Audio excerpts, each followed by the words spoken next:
साधक को कैसा होना चाहिए।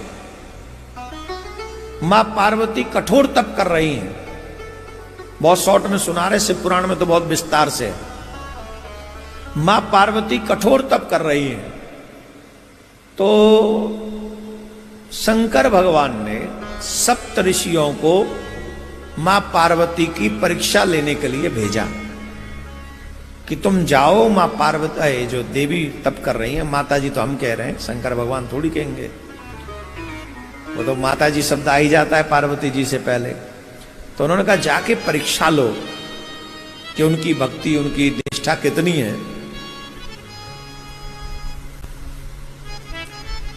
सप्त ऋषियों ने जाके कहा देवी तुम क्या कर रही हो, इतना सुकोमल तुम्हारा तन है, लगता है किसी राजा की राजकुमारी हो, और इतना कठोर तप कर रही हो, किस लिए, क्या आवश्यकता आन पड़ी। तो मां पार्वती कहती हैं मैं आप सभी ऋषि प्रवरों को प्रणाम करती हूं। वैसे तो आप मुझे देखें और मेरी कामना को देखें तो आप मेरे ऊपर हंसेंगे, आप लोग सोचेंगे भला ऐसी कामना क्यों पाल रखी है, पर सच तो यही है कि यही मेरी कामना है। आप संत हैं, आपसे मैं छिपा नहीं सकती, यही मेरी कामना है, यही सच है। मुझे बताने में संकोच भी हो रहा है, पर आपसे छुपा भी नहीं सकती। मैं अपने गुरुदेव नारद जी के वचनों को मानकर यहां पर शंकर भगवान को अपने पति के रूप में पाने के लिए तप कर रही हूं,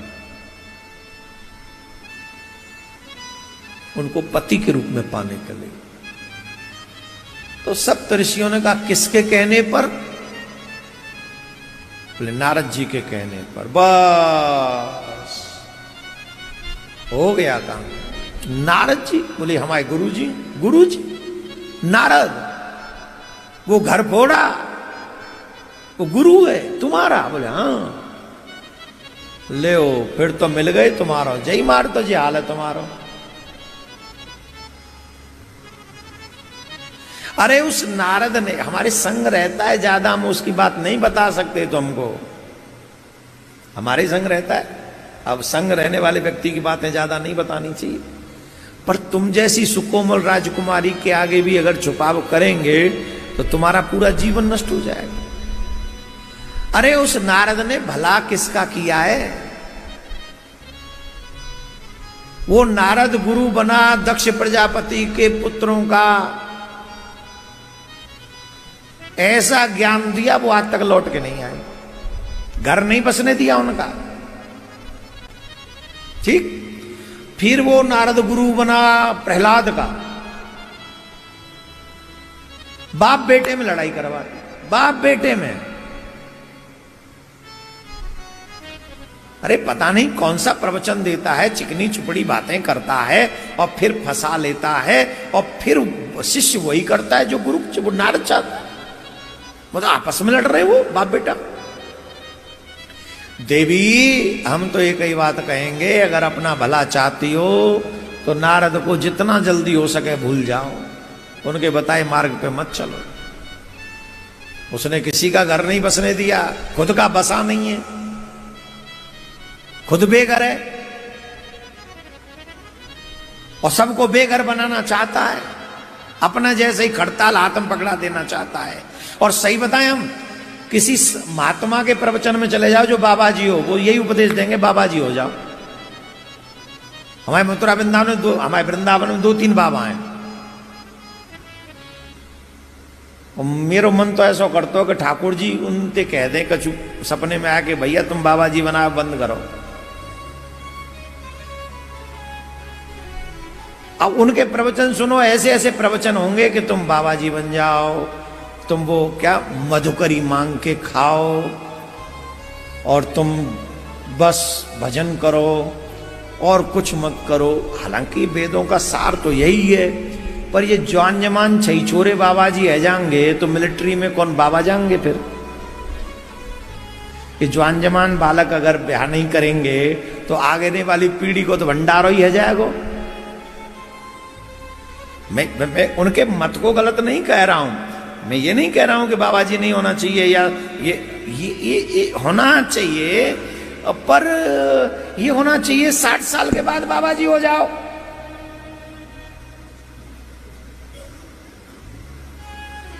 पैंसठ के बाद हो। अरे मैं तो जो कह रहा हूं भैया 2-4 बाल गोपाल आ जाए बाकी बाद हो जाओ, बाबा जी हो जाओ, पर कछु दे के तो जाओ धरती पे।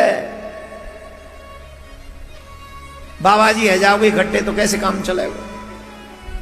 हम तो अपने शिष्यों से यही कहते हैं भैया पहले पढ़ो लिखो भजन करो, माथे पे तिलक लगाओ, चुटिया राखो, खूब बढ़िया चुट्टा राखो, कोई टेंशन नहीं, खूब बढ़िया बढ़िया कंपनी में ऑफिस में नौकरी करो और ऐसे मालिक बनो, जॉब दो खूब, और कम से कम 4 राजकुमार इस धरती को देके जाओ, जो एक बाबा जी बने, एक जो है मिलिट्री में जाए, एक नेता बनाना मत भूलना, नेता जरूर होना चाहिए और नेता होगा तो घर बढ़िया चलेगा, और एक लड़ाकू थोड़ा बलवान होना चाहिए जो एरे गेरे नत्थू खेरे आ जाए, देवा के थूतरे खींच के एक भेड़ देसी ना दे और एक पड़त के हम दोबारा कोई नहीं झांके, ऐसा पहलवान होना चाहिए।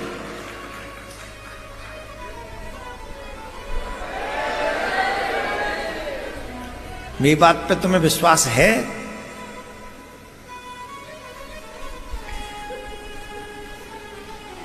कितना खुश है रोए हैं? 4 होने चाहिए। देखो ये बात हम इसलिए भी कहते हैं, हमारी भक्ति भी तभी तक सुरक्षित रहेगी जब तक ये देश सुरक्षित है। जब ये देश सुरक्षित नहीं रहा ना, ये तुम्हारी भक्ति भी करने लायक ये स्थान रहेगा नहीं, वृंदावन नहीं रहेगा। इन सबरे ने बाबा जी बना दोगे तो भक्ति के लायक है वृंदावन में बचा के कौन रखेगो?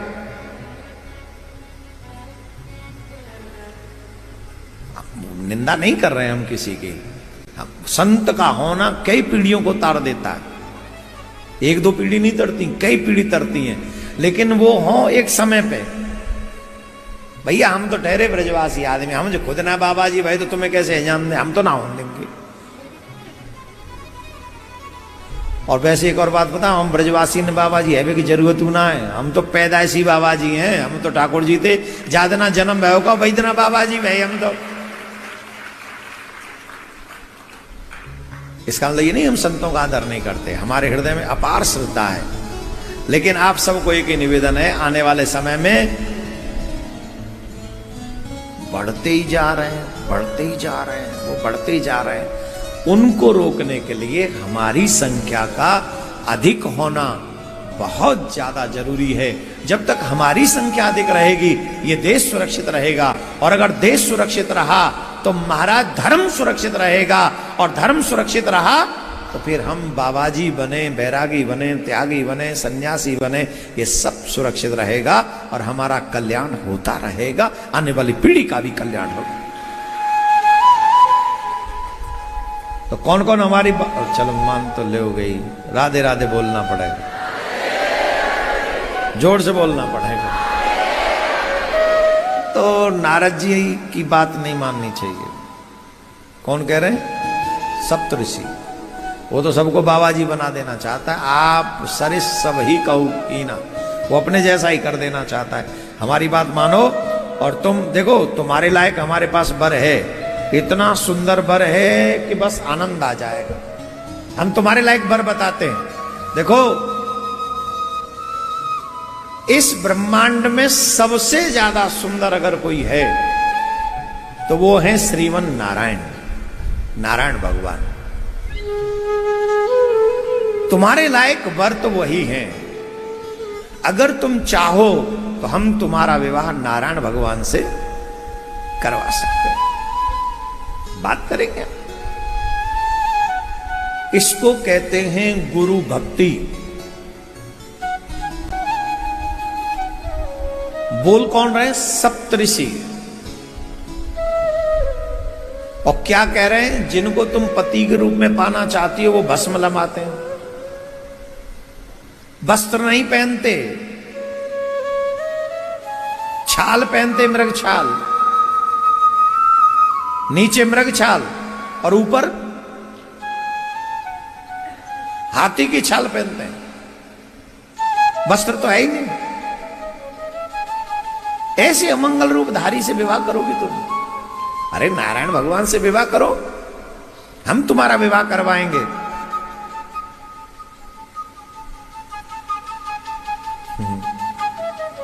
कहा मैं आपको प्रणाम करती हूं, आप पहले आते मेरे गुरुदेव से पहले तो मैं कुछ सोचती,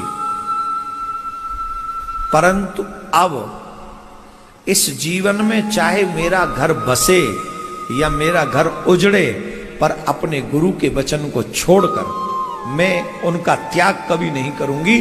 इसी जन्म में अगर मुझे पति के रूप में चाहिए तो सिर्फ शिव चाहिए और कोई नहीं, और कोई नहीं चाहिए। और नहीं तो आजीवन ऐसे ही रहूं, कोई फर्क नहीं पड़ता। शिव ही पति के रूप में चाहिए, और मैं अपने गुरु के वचनों पर विश्वास करती हूं। जो मेरे गुरुदेव ने कहा है वह अकाट्य सत्य है। अब मैं आपकी बात नहीं मानूंगी, आपको मैं प्रणाम करती हूं, क्षमा चाहती हूं, आप पधारिए। सप्तऋषि चले गए और भगवान शंकर को जाके मैसेज दिया। एक और परीक्षा की कथा हम सुनाते। स्वयं शंकर भगवान पधारे, स्वयं शंकर भगवान पधारे परीक्षा लेने, ब्राह्मण का रूप बनाकर आए। आप लोग तो छोटे छोटे परीक्षाओं में फेल हो जाते हो। 2 महीने माला करी और इतने में बुखार आ गया तो बोले नहीं महाराज मंत्र पचा नहीं हमको, कोई दूसरा मंत्र दे दो। पाना किसको? भगवान को। भगवान को पाना है। और मंत्र कैसा चाहिए?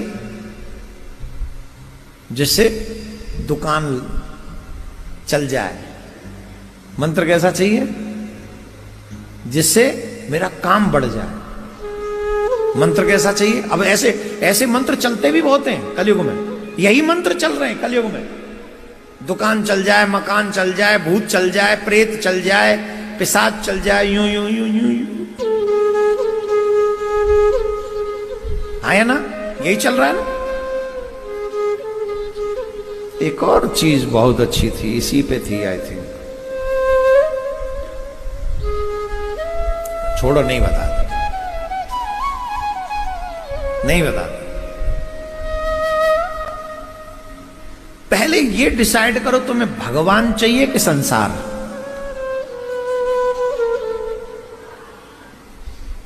तो जब भगवान चाहिए, गुरुदेव ने मंत्र दिया, वो आप जाप कर रहे हो, और जब संसार धीरे धीरे छूट रहा है, भगवान छुड़ा रहा है, फिर रोते किसके लिए हो?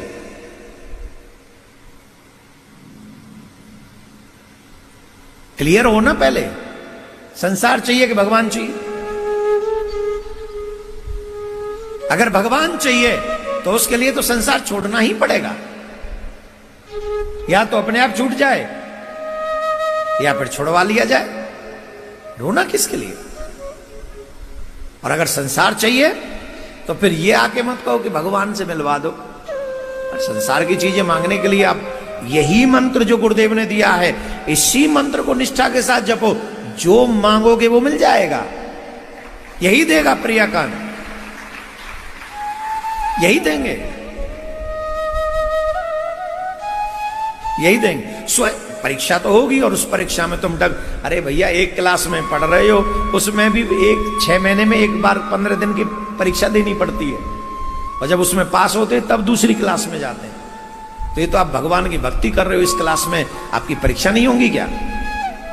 स्वयं शंकर भगवान मां पार्वती की परीक्षा लेने पहुंचे, और आज तो प्रिया कांजू भी चकाचक शंकर भगवान बनकर खड़े हुए हैं, और सर्वेश्वरी राधा रानी पार्वती जी के रूप में हमको दर्शन दे रही। कितने सुंदर लग रहे हैं, कितने सुंदर लग रहे हैं। आज इनका यहाँ विवाह है ना, इसलिए बंगला भी बना है, फूल बंगला, और स्वयं शंकर भगवान बन के ठाड़े हैं, त्रिलोकीनाथ। तो शंकर भगवान ब्राह्मण बन के आए, उन्होंने पूछा देवी किसकी तपस्या कर रही हो, क्यों तपस्या कर रही हो, इसके पीछे उद्देश्य क्या है। तो उन्होंने सारी बात बता दी कि मेरा ये उद्देश्य है, मैं शिव को पति के रूप में पाना चाह। अरे राम राम राम, क्या शिव का नाम ले रहे, और शंकर भगवान अपनी बुराई कर रहे हैं। पहनने को वस्त्र नहीं है, भस्म लगाते हैं, नंग धड़ंग घूमते रहते, लंबी लंबी जटाएं हैं।